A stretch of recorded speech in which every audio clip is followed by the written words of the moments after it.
Hi ಸ್ನೇಹಿತರೆ, ನಮಸ್ತೆ. Knowledge ಗುರು YouTube ಚಾನಲ್ಗೆ ನಿಮ್ಗೆಲ್ರಿಗೂ ಸ್ವಾಗತ. ನಾನು ನಿಮ್ಮ ಸ್ನೇಹಿತೆ ಆಶಾ.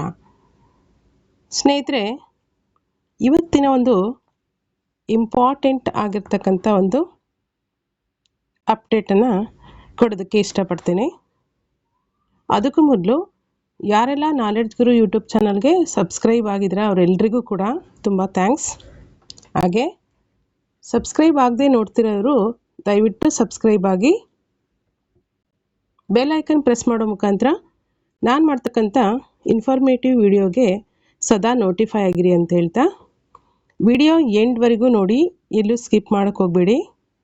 ನಿಮಗೆ ಕಂಪ್ಲೀಟ್ ಇನ್ಫಾರ್ಮೇಷನ್ ಮತ್ತು ಡೌಟ್ಸ್ ಎಲ್ಲ ಕ್ಲಿಯರ್ ಆಗುತ್ತೆ. ಅದರ ಜೊತೆಯಲ್ಲಿ ಪ್ಲೀಸ್ ಲೈಕ್ ಮಾಡಿ, ಶೇರ್ ಮಾಡಿ ಮತ್ತು ಕಮೆಂಟ್ಸ್ ಮಾಡಿ ಅಂತ ಹೇಳ್ತಾ ಈ ಒಂದು ವಿಡಿಯೋನ ಸ್ಟಾರ್ಟ್ ಮಾಡೋಣ ಬನ್ನಿ. ಏನು ವಿಷಯ, ಈ ಒಂದು ವಿಡಿಯೋ ಮಾಡೋವಂಥ ಉದ್ದೇಶ ಏನು ಅಂತಂದರೆ, ಸ್ನೇಹಿತರೆ, ನಿಮಗೆ 18ನೇ ತಾರೀಕು 6ನೇ ತಿಂಗಳು 2026, ಇದೇ ಜೂನ್ 18 ಅಲ್ವಾ, ಏನು C&R ಬಂತು, ಹೈಸ್ಕೂಲ್ ಮತ್ತು PU ಕಾಲೇಜ್ಗೆ ಸಂಬಂಧಪಟ್ಟಂತೆ ಒಂದು C&R ರೂಲನ್ನು ನಾವು ಗಮನಿಸಿದ್ವಿ ಅಲ್ವಾ. ಈ ಒಂದು C&R ಬಂದ್ಕಿಲಿಂದ ಹೈಸ್ಕೂಲ್ ಶಿಕ್ಷಕರಾಗಿ ನೇಮಕವಾಗ್ತಕ್ಕಂಥ, ಅದರ ಜೊತೆಯಲ್ಲಿ ಈಗಾಗಲೇ PU ಕಾಲೇಜಲ್ಲಿ ವರ್ಕ್ ಮಾಡ್ತಕ್ಕಂಥ ಆಲ್ರೆಡಿ PU ಲೆಕ್ಚರರ್ಸು ಮತ್ತು ಅದರ ಜೊತೆಯಲ್ಲಿ ಯಾರೆಲ್ಲ PU ಕಾಲೇಜ್ ಲೆಕ್ಚರರ್ ಆಗಬೇಕು ಅಂತೇಳಿ ಪ್ರಿಪ್ರೇಷನ್ ಮಾಡ್ತಾಯಿದ್ರು ಅವರಿಗೆ ಎಲ್ರಿಗೂ ಕೂಡ ಒಂದಷ್ಟು ಡಿಸ್ಟರ್ಬೆನ್ಸ್ ಆಗಿದೆ ಮೈಂಡ್. ಏಕೆಂದರೆ ಹೈಸ್ಕೂಲ್ C&R ರೂಲ್ ಎಲ್ರಿಗೂ ಗೊತ್ತಿದೆ ಅಲ್ವಾ. 85 CET, 13 ಡಿಗ್ರಿ ಮತ್ತು 2% B.Edನ್ನು ಟೋಟಲಿ 100%ಗೆ ಇಳಿಸಿರ್ತಕ್ಕಂಥದ್ದು, 100%ಗೆ ಮಾಡಿರ್ತಕ್ಕಂಥ ಒಂದು C&R ರೂಲು ಗಮನಿಸಿದ್ವಿ. ಆದರೆ ಏನು ಪದವಿ ಪೂರ್ವ ಕಾಲೇಜು ನೇಮಕಾತಿಗೆ ಸಂಬಂಧಪಟ್ಟಂತೆ ಒಂದು C&R ರೂಲ್ನ ನಾವು ಗಮನಿಸಿದ್ವಿ ಅಲ್ವಾ. ಈ ಒಂದು C&R ರೂಲಿಂದ ಏನಾಗಿದೆ, ಎಲ್ರಿಗೂ ಕೂಡ ಕನ್ಫ್ಯೂಷನ್ಸು ಕ್ರಿಯೇಟ್ ಆಗಿದೆ. ಅದಕ್ಕೋಸ್ಕರ ಈ ಒಂದು ವಿಡಿಯೋನ ಮಾಡ್ತಾಯಿದ್ದೀನಿ. ಇಲ್ಲಿ ಗಮನಿಸಿ, ಈಗಾಗಲೇ ಈ ಒಂದು ವಿಡಿಯೋನ ನಾನು ಆಲ್ರೆಡಿ ಅಪ್ಲೋಡ್ ಮಾಡಿದ್ದೀನಿ. ಈ ಒಂದು C&R ರೂಲ್ ಬಗ್ಗೆ ಕಂಪ್ಲೀಟಾಗಿ ಅಪ್ಲೋಡ್ ಮಾಡಿದ್ದೀನಿ. ಯಾರು ನೋಡಿಲ್ಲ ಅದನ್ನು ನೋಡ್ಕೊಂಡು ಬನ್ನಿ. ಇದು ಅದರ ಒಂದು ಮುಂದುವರೆದ ಭಾಗ ಅಂತಲೇ ಅಂದ್ಕೊಡ್ರಿ. ಯಾಕೆಂದರೆ ಎಲ್ರಿಗೂ ಇದು ಕನ್ಫ್ಯೂಷನ್ನೇ ಅಲ್ವಾ. ಹೈಸ್ಕೂಲ್ ಶಿಕ್ಷಕರಾಗಿ ಓದ್ತಾ ಇರ್ತಾರೆ, PU ಕಾಲೇಜ್ ಲೆಕ್ಚರರ್ ಆಗಲಿಕ್ಕೂ ಓದ್ತಾ ಇರ್ತಾರೆ. ಅವರಿಗೆ ಏನಂದರೆ ಇವೆರಡನ್ನೂ ಮರ್ಜ್ ಮಾಡ್ತಾರೆ, ಅಥವಾ ಈ ಒಂದು PU ಕಾಲೇಜಿಗೆ ನೇಮಕ ಆಗುವಂಥವ್ರು ಹೈಸ್ಕೂಲಿಗೆ ಅಂತಂದರೆ ಕ್ಲಾಸ್ ಮಾಡಬೇಕಾಗುತ್ತೆ ಅಂತಂದರೆ ಎಲ್ಲ ಕನ್ಫ್ಯೂಷನ್ನೇ ಆಗುತ್ತೆ. ಸೊ ಹಾಗಾಗಿ ಒಂದಷ್ಟು ಕ್ಲಾರಿಫೈನ ಯಾವುದರಲ್ಲಿ ಡೈಲಿ ಎಂಟ್ನಲ್ಲಿ ಬಂದಿರತಕ್ಕಂಥ ಒಂದು ನ್ಯೂಸಲ್ಲಿ ನಾನು ಗಮನಿಸ್ತೀನಿ. ಸುವರ್ಣ ನ್ಯೂಸ್ ಕಡೆಯಿಂದ ಡೈಲಿ ಎಂಟಲ್ಲಿ ಒಂದು ವಿಚಾರ ಬಂದಿದೆ, ಅದರ ಬಗ್ಗೆ ನಾನು ಇಲ್ಲಿ ಕ್ಲಾರಿಫೈ ನಿಮಗೆ ಕೊಡ್ತೀನಿ. ಅದರ ಜೊತೆಗೆ ಸರ್ಕಾರದ ಮಟ್ಟದಲ್ಲಿ ಏನೇನೆಲ್ಲ ಬದಲಾವಣೆಗಳಾಗಿದೆ, ಏನೇನೆಲ್ಲ ಪ್ಲಾನಿಂಗ್ ಮಾಡ್ಕೊಳ್ತಾ ಬಂದು ಇವಾಗ ಈ ಒಂದು PU college ಲೆಕ್ಚರರ್ಸ್ನ 9th 10th class ಮಾಡಿರಿ ಅಂತ ಹೇಳ್ತಾ ಇದ್ದಾರೆ. ಅದರ ಒಂದು ಉದ್ದೇಶ ಏನು, ಅದರ ಹಿಂದಿರ್ತಕ್ಕಂಥ ಮೂಲ ಕಾರಣ ಏನು ಅಂತೇಳಿ ಈ ಒಂದು ವಿಡಿಯೋದಲ್ಲಿ ನಾನು ಡಿಸ್ಕಷನ್ ಮಾಡ್ತೀನಿ. ಹಾಗಾದರೆ 1 ವೀಕ್ ಟೈಮ್ ಇತ್ತು, 18ನೇ ತಾರೀಕಿನಿಂದ 1 ವೀಕ್ ಟೈಮ್ ಇತ್ತಲ್ಲ. ಯಾರಾದರೂ ಅಬ್ಜೆಕ್ಷನ್ ಹಾಕೋರಿದ್ರೆ ದಯವಿಟ್ಟು ಬೇಗ ಅಬ್ಜೆಕ್ಷನ್ ಹಾಕ್ಬಿಡಿ. ಈ ಒಂದು ವಿಚಾರವಾಗಿ ಜಾಸ್ತಿ ಟೈಮ್ ಇರೋದಿಲ್ಲ, 1 ವೀಕ್ ಅಷ್ಟೇ ಕೊಟ್ಟಿರೋವಂಥದ್ದು. ಹಿಂದೆಲ್ಲ ಅಬ್ಜೆಕ್ಷನಿಗೆ 15 days ಕೊಡ್ತಾಯಿದ್ರು, ಬಟ್ ಇವಾಗ ಪ್ರೋಸೆಸ್ ಎಲ್ಲ ಫಾಸ್ಟಾಗಿ ಮಾಡಿ ನೋಟಿಫಿಕೇಷನ್ ಕರೆಯುವಂಥ ಎಲ್ಲ ಸಾಧ್ಯತೆಗಳು ಇರೋದ್ರಿಂದ ಏನಾಗ್ತಿದೆ, 1 ವೀಕ್ ಅಷ್ಟೇ ಅಬ್ಜೆಕ್ಷನ್ ಹಾಕಲಿಕ್ಕೆ ಟೈಮ್ ಕೊಟ್ಟಿದ್ದಾರೆ. ಸೊ ಹಾಗಾಗಿ ಯಾರ್ಯಾರು ಅಬ್ಜೆಕ್ಷನ್ ಹಾಕ್ತೀರಾ ದಯವಿಟ್ಟು ಬೇಗ ಹಾಕ್ಕೊಳ್ಳಿ. ಇಲ್ಲಿ 18/6/2026 ಬಂದಿರತಕ್ಕಂಥ ಒಂದು C&R rule about PU college lecturers ಅಲ್ವಾ. ಇದರ ಬಗ್ಗೆ ನಾವು ಇಲ್ಲಿ ಗಮನಿಸಬೇಕಾಗುತ್ತೆ. ವೃಂದ ಮತ್ತು ನೇಮಕಾತಿ ಕರಡು ನಿಯಮ ಅಲ್ವಾ, C&R ಡ್ರಾಫ್ಟ್ ರೂಲ್ಸ್. ಇದೊಂದು ಕರಡು ನಿಯಮ, ಇದೇ ಫೈನಲ್ ಅಲ್ಲ, ಇದು ಕರಡು ನಿಯಮ. ಇದು ಸ್ಪರ್ಧಾರ್ಥಿಗಳಿಗೆಲ್ಲ ನಿದ್ದೆಗಿಡಿಸಿದೆ. ಅದರಲ್ಲೂ PU ಕಾಲೇಜ್ ಲೆಕ್ಚರರ್ ಆಗಬೇಕು ಅನ್ನೋರಿಗೆ ತುಂಬಾ ಕನ್ಫ್ಯೂಷನ್ನ ಕ್ರಿಯೇಟ್ ಮಾಡಿದೆ. ಸೊ ಹಾಗಾಗಿ ಎಲ್ಲ ಆಸ್ಪಿರೆಂಟ್ಸ್ಗೆ ಇದೊಂದು ಯಕ್ಷ ಪ್ರಶ್ನೆಯಾಗಿ ಉಳಿದಿದೆ. ಅಷ್ಟೇ ಅಲ್ಲ, ಆಲ್ರೆಡಿ PU ಕಾಲೇಜಿನಲ್ಲಿ ವರ್ಕ್ ಮಾಡ್ತಕ್ಕಂತಹ ಲೆಕ್ಚರರ್ಸ್ಗೂ ಕೂಡ ಏನಾಗಿದೆ, ಚಿಂತೆಗೀಡು ಮಾಡಿದೆ. ಇದರ ಬಗ್ಗೆ ನೋಡೋಣ ಮುಂದೆ ಏನಾಗುತ್ತೆ. ಫೈನಲ್ ಡ್ರಾಫ್ಟ್ ಬಿಟ್ಟ ಮೇಲೆ ಫೈನಲ್ C&R ಬಿಟ್ಟ ಮೇಲೆ ಏನಾಗುತ್ತೆ ಅಂತೇಳಿ ನಾವು ಅದನ್ನು ತಿಳ್ಕೊಬೇಕಾಗುತ್ತೆ. ಅದ್ರ ಜೊತೆಯಲ್ಲಿ ನಾವು ಏನು ಗಮನಿಸಬೇಕಾಗುತ್ತೆ ಇಂಪಾರ್ಟೆಂಟಾಗಿ ಅಂದರೆ ಫ್ರೆಂಡ್ಸ್, ಇಲ್ಲಿ ಕಾಲ ಮಿಂಚಿಲ್ಲ. ನೀವು ಯಾರಾದರೂ ಅಬ್ಜೆಕ್ಷನ್ ಹಾಕಿದ್ರೆ ಹಾಕಿ ಬೇಗ. ಬಟ್ ಒಂದು ಥಿಂಗನ್ನು ನಾವು ಯೋಚನೆ ಮಾಡಬೇಕಾಗುತ್ತೆ ಅಲ್ವಾ. ಇವುಗಳನ್ನೆಲ್ಲ ನೀವು ಗಮನಿಸಿರ್ತೀರಾ ಅಂತ ಅಂದ್ಕೊಂಡಿದ್ದೀನಿ. ಲಾಸ್ಟ್ ವಿಡಿಯೋದಲ್ಲಿ ಮಾಡಿದ್ದೀನಿ, ಒಂದು ವಿಡಿಯೋ ಅಪ್ಲೋಡ್ ಮಾಡಿದ್ದೀನಿ. ಈ ಒಂದು C&R ರೂಲ್ ಬಗ್ಗೆ ನೀವು ಡೀಟೇಲ್ಸ್ ಆಗಿರುತ್ತೆ, ಅದನ್ನು ನೋಡ್ಕೊಳ್ರಿ. ಒಂದು ಥಿಂಗ್ ಏನಪ್ಪ ಅಂತಂದರೆ ಇಂಪಾರ್ಟೆಂಟಾಗಿ ನಾವು ಗಮನಿಸಬೇಕಾಗಿರ್ತಕ್ಕಂಥದ್ದು, ಈಗಾಗಲೇ ತುಂಬ ದಿನಗಳ ಹಿಂದೆ ಚರ್ಚೆ ನಡೆದಿತ್ತು. ಏನಂತ? PU ಕಾಲೇಜ್ಗೆ ಅಲ್ವಾ, PU ಕಾಲೇಜ್ಗೆ ಯಾರನ್ನು PU ಕಾಲೇಜ್ಗೆ ಕಾಲೇಜ್ ಲೆಕ್ಚರರಾಗಿ ಪಾಠ ಮಾಡಬೇಕಾಗಿರುತ್ತೆ. ಯಾರು? ಹೈಸ್ಕೂಲ್ ಮಕ್ಕಳಿಗೆ ಯಾರೋ PU ಕಾಲೇಜ್ ಲೆಕ್ಚರರ್ಸು ಎಂಬುದಾಗಿ ಒಂದು ಚರ್ಚೆ ನಡೆದಿತ್ತು ಅಲ್ವಾ. ಅದರ ಜೊತೆಯಲ್ಲಿ ಚರ್ಚೆ ಮಾಡಲಾಗಿತ್ತು, ಬಟ್ ಅದು ಅಥೆಂಟಿಕ್ಕಾಗಿ ಎಲ್ಲೋ ಅಧಿಕೃತವಾಗಿ ಆದೇಶ ಬಂದಿರಲಿಲ್ಲ. ಹೈಸ್ಕೂಲ್ಗೆ PU ಕಾಲೇಜ್ ಲೆಕ್ಚರರು ಕ್ಲಾಸ್ ಮಾಡಬೇಕಾಗುತ್ತೆ ಅಂತ ಒಂದು ಚರ್ಚೆ ಮಾಡಲಾಗಿತ್ತು. ಅಲ್ಲಿ ಇಲ್ಲಿ ಒಂದಷ್ಟು ವಿಚಾರ ಓದಿದ್ವಿ. ಅದರಂತೆ ಏನಾಯಿತು, ನೆಕ್ಸ್ಟು ಶಾಲಾ ಶಿಕ್ಷಣ ಇಲಾಖೆ ಒಳಗಡೆ ಪದವಿ ಪೂರ್ವ ಶಿಕ್ಷಣ ಇಲಾಖೆಯನ್ನು ಮರ್ಜ್ ಮಾಡಿದರು. ಇದು ಒಂದು ಪಾಯಿಂಟ್ ನೆನ್ಪಿಟ್ಕೊಳ್ರಿ. ಇದರಲ್ಲೇ ನೀವು ಯೋಚನೆ ಮಾಡಿರಿ, ಇದು ಮುಂದಿನ ಒಂದು ಬದಲಾವಣೆಯ ಸಂಕೇತ, ಬದಲಾವಣೆಯ ಮೊದಲನೇ ಹಂತ ಅಂತೇಳಿ ಹೇಳ್ಬೋದು ಅಲ್ವಾ. ಅಷ್ಟೇ ಅಲ್ಲ, ಇದು ಒಂದು ಪಾಯಿಂಟ್. ಆದರೆ ಶಾಲಾ ಶಿಕ್ಷಣ ಇಲಾಖೆ ಒಳಗಡೆ ಪದವಿ ಪೂರ್ವ ಶಿಕ್ಷಣ ಇಲಾಖೆನ ಮರ್ಜ್ ಮಾಡಿಕೊಂಡ್ರು ಅಲ್ವಾ, ಒಂದು ಪಾಯಿಂಟ್. ಸೆಕೆಂಡ್ ಪಾಯಿಂಟು, ಅಷ್ಟೇ ಅಲ್ಲದೆ ಸದ್ದಿಲ್ಲದೆ 50 ಪ್ರೌಢಶಾಲೆಗಳನ್ನು ಇದೇ ಜೂನಲ್ಲಿ PU ಕಾಲೇಜುಗಳಾಗಿ ಉನ್ನತೀಕರಿಸಿದ್ದಾರೆ. ಎಷ್ಟನ್ನು? 50 PU ಕಾಲೇಜನ್ನು, ಒಂದಲ್ಲ ಎರಡಲ್ಲ 50 PU ಕಾಲೇಜ್ಗಳನ್ನು ಏನು ಮಾಡಿದ್ದಾರೆ? 50 ಪ್ರೌಢಶಾಲೆಗಳನ್ನು, PU ಅಲ್ಲ, 50 ಪ್ರೌಢಶಾಲೆಗಳನ್ನು ಏನು ಮಾಡಿದರೆ? ಪ್ರೌಢಶಾಲೆಗಳನ್ನು, ಹೈಸ್ಕೂಲ್ಗಳನ್ನು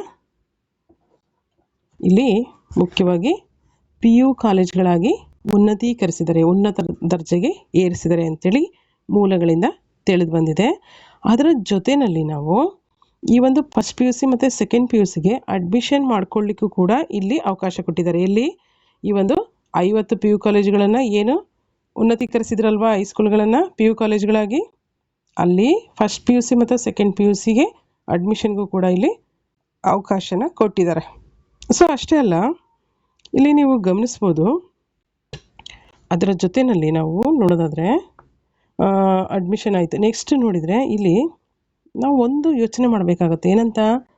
ಈ ಒಂದು ಪ್ರಸ್ತುತ ಸೇವೆಯಲ್ಲಿರ್ತಕ್ಕಂಥ ಉಪನ್ಯಾಸಕರು ಹಾಗೂ ನೇರ ನೇಮಕಾತಿ ಮೂಲಕ ನೇಮಕವಾಗುವಂಥ ಉಪನ್ಯಾಸಕರು ಕೂಡ ಏನು ಮಾಡಬೇಕಾಗುತ್ತೆ? ಫರ್ದರ್ ಮುಂದೆ PU ಕಾಲೇಜಿನಲ್ಲಿ ಕೂಡ ಟೀಚಿಂಗನ್ನು ಮಾಡಬೇಕು.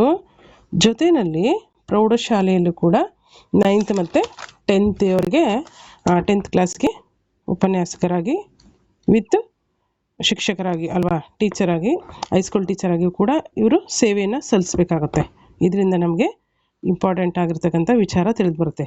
ಹಾಗಾದರೆ ಸ್ನೇಹಿತರೆ, ಇದರ ಜೊತೆಯಲ್ಲಿ ಇನ್ನೊಂದು ಮುಖ್ಯವಾದಂಥ ವಿಚಾರ ಇವತ್ತಿಂದು, PU ಉಪನ್ಯಾಸಕರಿಗೆ ಏನಂತ ಕೊಟ್ಟಿದ್ದಾರೆ? PU ಉಪನ್ಯಾಸಕರಿಗೆ ಬಿಗ್ ಶಾಕ್. ಇನ್ನು ಮುಂದೆ 9th ಮತ್ತು 10th ತರಗತಿಗೂ ಬೋಧನೆ ಕಡ್ಡಾಯಗೊಳಿಸಿದ ಸರ್ಕಾರ. ಈ ಒಂದು ನ್ಯೂಸು ಡೈಲಿ ಅಂಟ್ನಲ್ಲಿ ಎಲ್ಲಿ ಬಂದಿದೆ? ಡೈಲಿ ಅಂಟ್ನಲ್ಲಿ ಇಲ್ಲಿ ಗಮನಿಸಿ.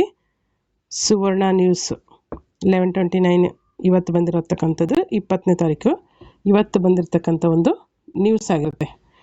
ಇದು ಈ ಒಂದು ನ್ಯೂಸನ್ನು ಅದರಲ್ಲಿ ಏನೇನು ವಿಚಾರಗಳನ್ನು ಹೇಳಿದರೆ ಅಂತೇಳಿ ನಾವು ಗಮನಿಸೋದಾದರೆ, ಯಾವುದ್ರ ಬೇಸ್ ಮೇಲೆ 18ನೇ ತಾರೀಕು ಬಂದಿರತಕ್ಕಂಥ ಪದವಿ ಪೂರ್ವ ಕಾಲೇಜಿನ ಉಪನ್ಯಾಸಕರ ನೇಮಕಾತಿಗೆ ಸಂಬಂಧಪಟ್ಟಂಥ ಒಂದು C&R ರೂಲ್ನ ಬೇಸ್ ಮೇಲೆ, ಆ ಒಂದು ಬೇಸ್ ಮೇಲೆ ಏನಂತ ವಿಚಾರಗಳನ್ನು ಇಲ್ಲಿ ಹೇಳಿದರೆ ಅನ್ನೋದನ್ನು ನಾವಿಲ್ಲಿ ಗಮನಿಸ್ತಾ ಹೋಗಬೇಕಾಗತ್ತೆ.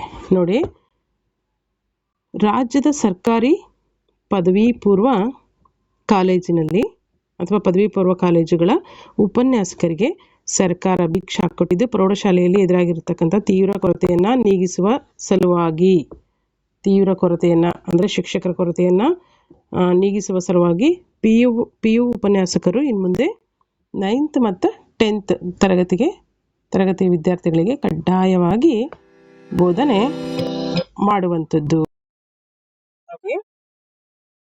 ಅದರ ಜೊತೆಯಲ್ಲಿ ಈ ನಿಯಮವನ್ನು ಜಾರಿಗೆ ತರಲು ಸರ್ಕಾರ ಮುಂದಾಗಿದೆ ಅಂತೇಳಿ ಕೊಟ್ಟಿರ್ತಕ್ಕಂಥದ್ದು ವಿಚಾರವನ್ನು ನಾವಿಲ್ಲಿ ಗಮನಿಸ್ಬೋದು. ಏನಂದರೆ ಆ್ಯಸ್ ಪರ್ C&R ರೂಲ್ ಏನು ಬಿಟ್ಟಿದ್ದಾರಲ್ಲ 18ನೇ ತಾರೀಕು, ಅದರ ಬೇಸ್ ಮೇಲೆ ಏನು ಮಾಡಿದ್ದಾರೆ, ಈ ಒಂದು ವಿಚಾರವನ್ನು ಡೈಲಿ ಎಂಟಲ್ಲಿ ಕೊಟ್ಟಿದ್ದಾರೆ. ಅದನ್ನು ನಾನಿಲ್ಲಿ ಚರ್ಚೆ ಮಾಡ್ತಾ ಇದ್ದೀನಿ. ಅದರ ಜೊತೆಯಲ್ಲಿ ಸರ್ಕಾರ ಅಂತಿಮ ಆದೇಶ ಹೊರಡಿಸಲಿದೆ. ಏಕೆಂದರೆ ಇದು ಏನಿದು ಜಸ್ಟ್ ಡ್ರಾಫ್ಟ್ ಅಷ್ಟೇ, ಇದು ಫೈನಲ್ ಕಾಪಿ ಎಲ್ಲ ಡ್ರಾಫ್ಟ್ ಆಗಿದೆ. ಸೊ ಹಾಗಾಗಿ ಸರ್ಕಾರ ಅಂತಿಮ ಆದೇಶ ಹೊರಡಿಸಲಿದೆ. ಸರ್ಕಾರದ ಈ ಧಾವಂತದ ಕ್ರಮ PU ಉಪನ್ಯಾಸಕರ ಕೆಂಗಣ್ಣಿಗೆ ಗುರಿಯಾಗಿದೆ.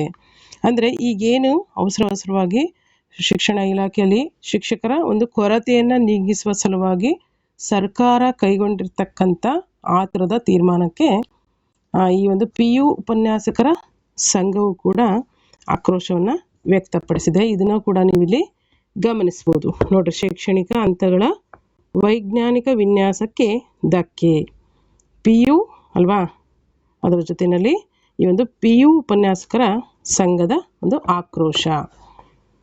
ಯಾಕೆ ಆಕ್ರೋಶ ಅಂತಂದರೆ, ನೀವೀಗಾಗಲೇ ಗಮನಿಸಿದ್ರೆ ಎಲ್ಲ ರೂಲ್ಸ್ಗಳ ಪ್ರಕಾರವಾಗಿ ನಡೀತಿರುವಾಗ ಅದರ ಪ್ರಕಾರ ನಡೀಬೇಕಾಗುತ್ತೆ. ಏಕೆಂದರೆ ಹೈಸ್ಕೂಲ್ ಟೀಚರ್ ಆಗಿ ನೇಮಕ ಆದಂಥವರು ಹೈಸ್ಕೂಲ್ ಟೀಚರ್ ಆಗಿ ತರಗತಿಯನ್ನು ತೆಗೆದುಕೊಳ್ಬೇಕಾಗುತ್ತೆ. PU ಅಂದರೆ PU ಕಾಲೇಜ್ಗೆ ನೇಮಕಾತಿಯಾಗಿರ್ತಕ್ಕಂಥ ಲೆಕ್ಚರರ್ಸು PU ಕಾಲೇಜಿಗೆ ಮಾಡಬೇಕಾಗಿರ್ತಕ್ಕಂಥದ್ದು ಆ ಒಂದು ರೂಲ್ಸ್ಗಳ ಒಂದು ಪ್ರಕಾರ ಅದು ಸರಿಯಾಗಿದೆ. ಬಟ್ ಇಲ್ಲಿ ಏನಾಗ್ತಿದೆ, ಇಲ್ಲಿ ಸರ್ಕಾರ ಆ ಥರದ ತೀರ್ಮಾನಕ್ಕೆ ಬಂದಿದ್ದು ಫೈನಲ್ ಕಾಪಿ ಬಂದ ಮೇಲೆ ನಾವು ಇದನ್ನು ಫೈನಲ್ ಅಂತ ಅನ್ಕೋಬೇಕಾಗುತ್ತೆ. ಅಲ್ಲಿವರೆಗೂ ಇದು ಡ್ರಾಫ್ಟ್ ಅಥವಾ ಒಂದು ಕರಡು ಪ್ರತಿಯಾಗಿರುತ್ತೆ.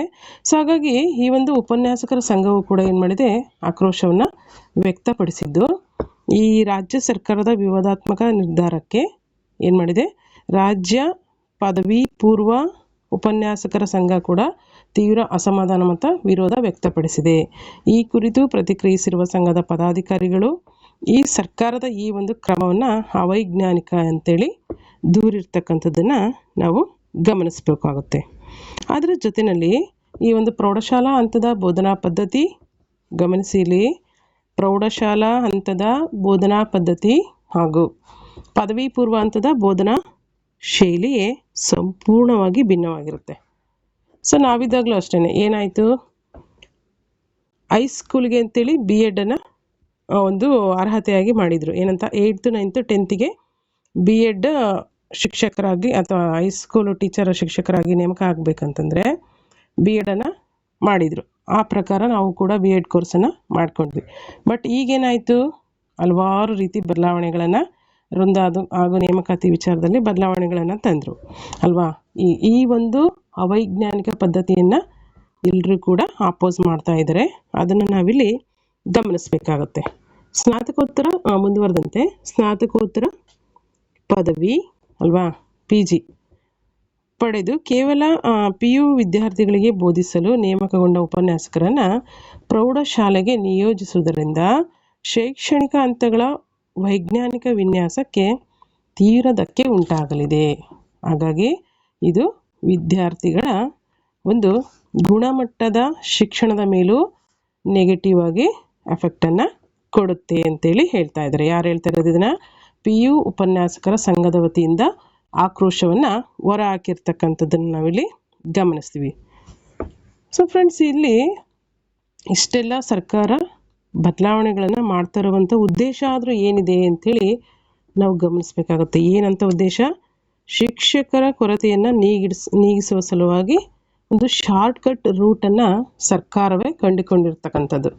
ಸೊ ಅದಕ್ಕೆ ಎಲ್ಲರೂ ಕೂಡ ಅಬ್ಜೆಕ್ಷನ್ ಹಾಕ್ಬಿಟ್ಟು, ಯಾವುದೇ ಕಾರಣಕ್ಕೂ ಮಿಸ್ ಮಾಡದೆ ಅಬ್ಜೆಕ್ಷನ್ ಹಾಕಿ ಫೈನಲ್ ಕಾಪಿ ಬಂದ ಮೇಲೆ ಏನಾಗುತ್ತೆ ಅಂತೇಳಿ ನೋಡೋಣ. ಅಲ್ಲಿವರೆಗೂ ಕೂಡ ಶಾಂತವಾಗಿ ಸಮಾಧಾನವಾಗಿ ನಿಮ್ಮ ಪ್ರಿಪ್ರೇಷನನ್ನು ಮಾಡ್ತಾ ಹೋಗಿ. ರಾಜ್ಯದ ನೋಡ್ರಿ, ಶಿಕ್ಷಕರ ಕೊರತೆ ನೀಗಿಸಲು ಶಾರ್ಟ್ಕಟ್ ಒಂದು ರೂಟನ್ನು ಅಲ್ವಾ, ಶಾರ್ಟ್ಕಟ್ ಆಗಿರ್ತಕ್ಕಂಥ ಒಂದು ಮಾರ್ಗವನ್ನು ಸರ್ಕಾರ ಕಂಡುಕೊಂಡಿರ್ತಕ್ಕಂಥದ್ದು ಅಂತೇಳಿ ಹೇಳ್ತಾ ಇದ್ದಾರೆ.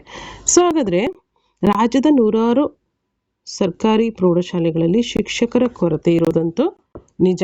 ಆದರೆ ಈ ಒಂದು ಹೊಸ ಶಿಕ್ಷಕರ ನೇಮಕಾತಿ ಏನು ಮಾಡ್ತಾ ಇದ್ದಾರೆ, ಹೊಸ ಶಿಕ್ಷಕರ ನೇಮಕಾತಿ ಪ್ರಕ್ರಿಯೆಯನ್ನು ಕೈಗೊಂಡು ನಿರುದ್ಯೋಗಿ ಯುವಕರಿಗೆ ಉದ್ಯೋಗ ನೀಡುವ ಬದಲು ಈಗಾಗಲೇ ಏನಿದಾರಲ್ಲ ಪಿ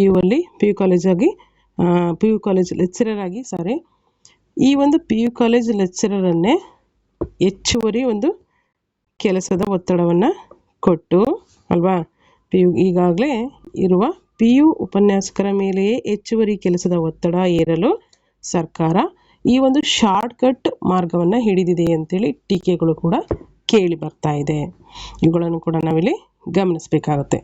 ಒಟ್ಟಾರೆಯಾಗಿ ಫೈನಲ್ ಆಗಿ ನಾವು ಹೇಳೋದಾದರೆ ಈ ಒಂದು ಪಿ ಯು ಕಾಲೇಜು ಉಪನ್ಯಾಸಕರ C&R ರೂಲನ್ನು ಕುರಿತಾಗಿ ಒಟ್ಟಾರೆಯಾಗಿ ನಾವು ಹೇಳೋದಾದರೆ, ಸರ್ಕಾರದ ಈ ಒಂದು ಹೊಸ ಕರಡು ನಿಯಮವು ಶಿಕ್ಷಣ ಇಲಾಖೆ ಹಾಗೂ ಉಪನ್ಯಾಸಕರ ನಡುವೆ ದೊಡ್ಡ ಸಂಘರ್ಷಕ್ಕೆ ನಾಂದಿಯಾಡಿದ್ದು, ಮುಂದಿನ ದಿನಗಳಲ್ಲಿ ಉಪನ್ಯಾಸಕರ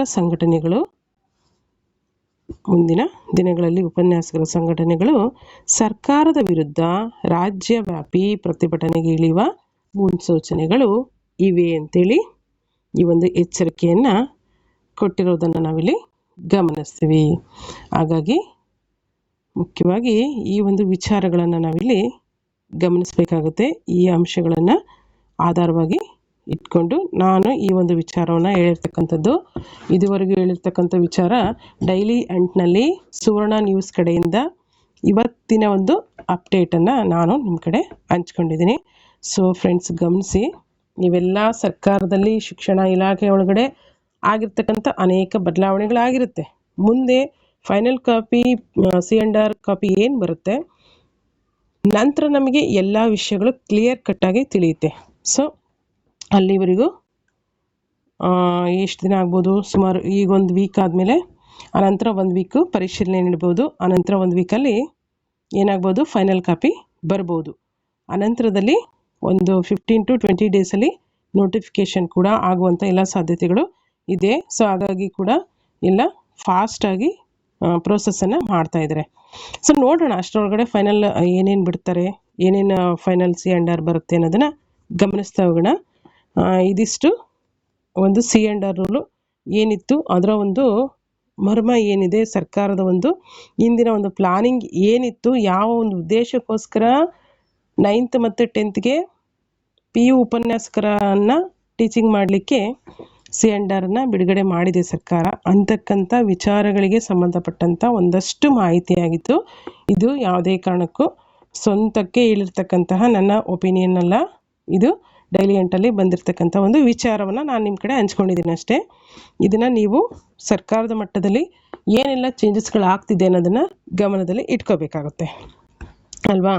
ನೋಡೋಣ ಮುಂದೆ ಏನಾಗುತ್ತೆ ಫೈನಲ್ ಕಾಪಿ ಬಿಟ್ಟ ಮೇಲೆ ಅಂತೇಳಿ. ಅಲ್ಲಿವರೆಗೂ ತಲೆ ಕೆಡಿಸ್ಕೊಳ್ಳದೆ ನಿಮ್ಮ ಸ್ಟಡಿ ಕಡೆ ಗಮನ ಕೊಡಿ ಫ್ರೆಂಡ್ಸ್. ಇಲ್ಲಿವರೆಗೂ ಯಾರು ಇದ್ರ ಬಗ್ಗೆ ಹೆಚ್ಚಿನ ತಲೆ ಕೆಡಿಸ್ಕೊಳ್ತಾ ಹೋದ್ರೆ ಏನಾಗುತ್ತೆ ಅಂತಂದರೆ, ನೀವು ಅದರ ಬಗ್ಗೆನೇ ಯೋಚನೆ ಮಾಡಬೇಕಾಗುತ್ತೆ.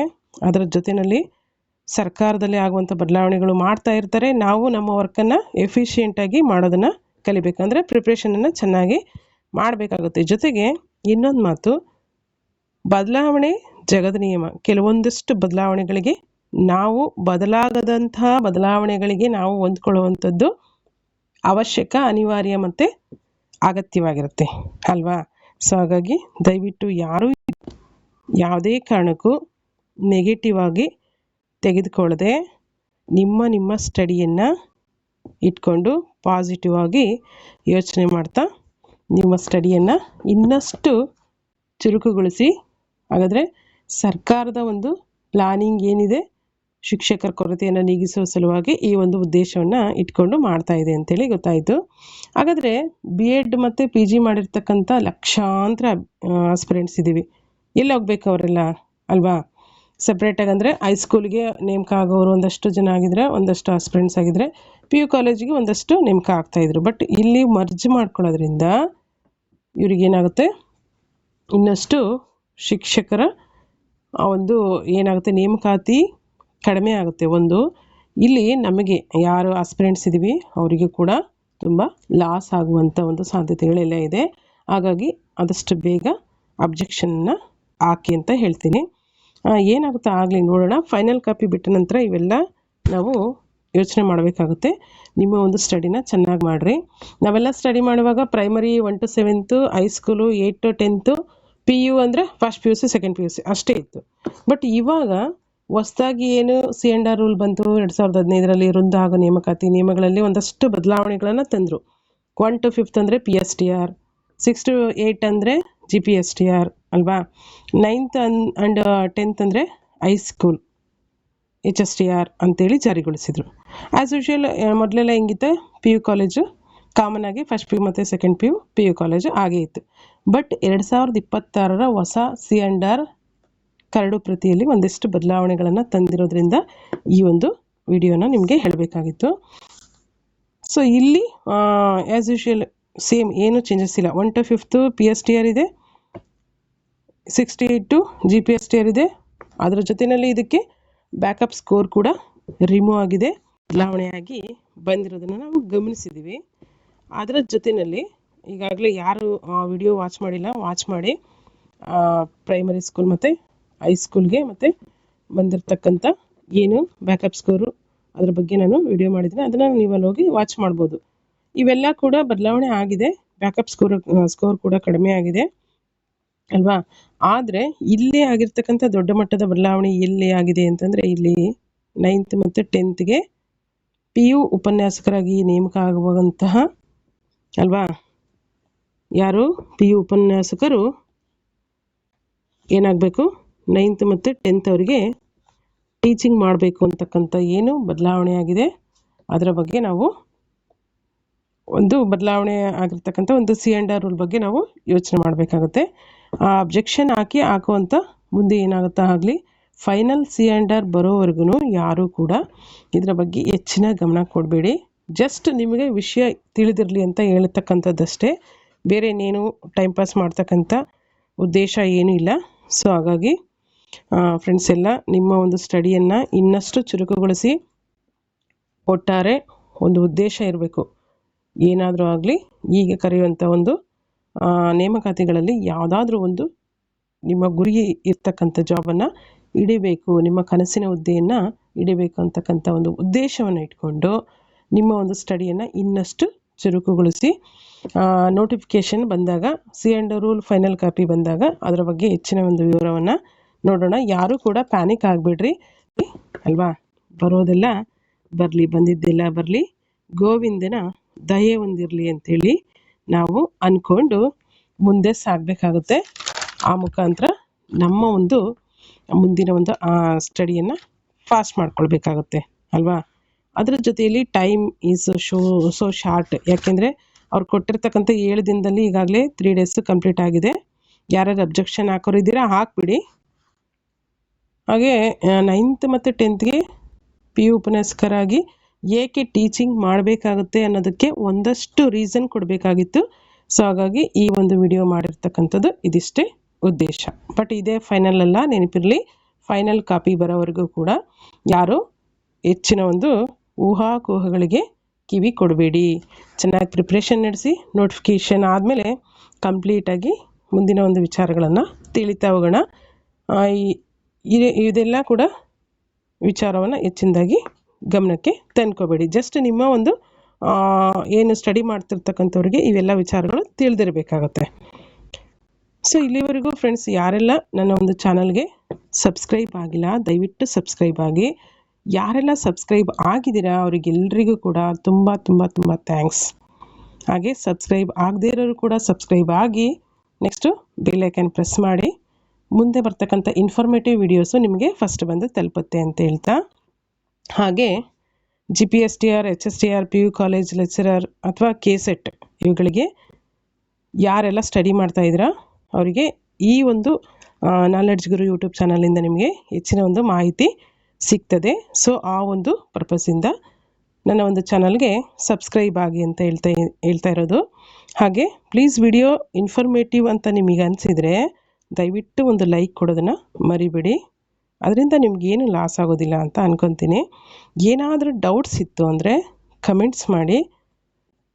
ಇನ್ನಿತರೆ PU ಕಾಲೇಜ್ ಲೆಕ್ಚರರ್ ಪ್ರಿಪ್ರೇಷನ್ ಮಾಡ್ತಾ ಇರ್ತಕ್ಕಂಥ ಈ ಥರ ವಿಡಿಯೋಗಳನ್ನು ಶೇರ್ ಮಾಡಿ. ಹಾಗೆ ಇನ್ನೊಂದಷ್ಟು ಇನ್ಫಾರ್ಮೇಟಿವ್ ವಿಡಿಯೋಗಾಗಿ ನಮ್ಮ ಜೊತೆ ಯಾವಾಗಲೂ ಟಚಲ್ಲಿರ್ರಿ. ಹೀಗೆ ಸಪೋರ್ಟಿವ್ ಆಗಿರ್ರಿ. ಇಲ್ಲಿವರೆಗೂ ವಿಡಿಯೋನ ವಾಚ್ ಮಾಡಿರ್ತಕ್ಕಂಥ ಎಲ್ರಿಗೂ ಕೂಡ ಅನಂತ ಧನ್ಯವಾದಗಳು. ಜೈ ಹಿಂದ್, ಜೈ ಕರ್ನಾಟಕ ಮಾತೆ. Thank you.